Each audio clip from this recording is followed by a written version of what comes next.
நல்லாவே பேசுறாங்க, பின்னாடி ஒரு கதை பேசுறாங்க.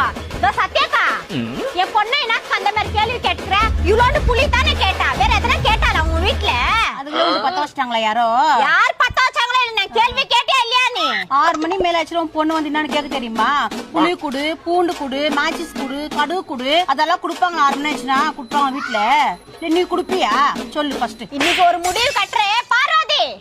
அண்ணி, ஏன்னா உங்க அம்மா பார்வதி பார்வதி பார்வதி நீ ஏலாம் விட்டு சுத்தி நிக்கிற? ஏன் நீ வீட்டுல ரேஷன்லாம் வாங்க மாட்டியா? அக்கத்து பக்கத்துல போய் அவ புளி கேட்டுக்கிறாளா? இவங்க அப்படியே பேசின்னுக்குறாங்க. நீ எங்க போய் வாங்கின பார்வதி? இவ்வளவு புளி வாங்கிட்டு அது ஊரே டம்காச்சு சுத்தி இருக்குது. என்ன 4 பேர் வந்து கேள்வி கேட்கறான் தானே நீ பண்ணிருக்கிற. நான் வாங்கின அந்த ரேஷன் ஊருக்கே கொடுத்து காலி பண்ணி வச்சுக்கிற. தக்காளி குடு, மிளகு குடு, சீரக குடுன்னு அவங்க கேக்குறாங்க. குடுத்துற வீட்டுல இருக்குது தூக்கி.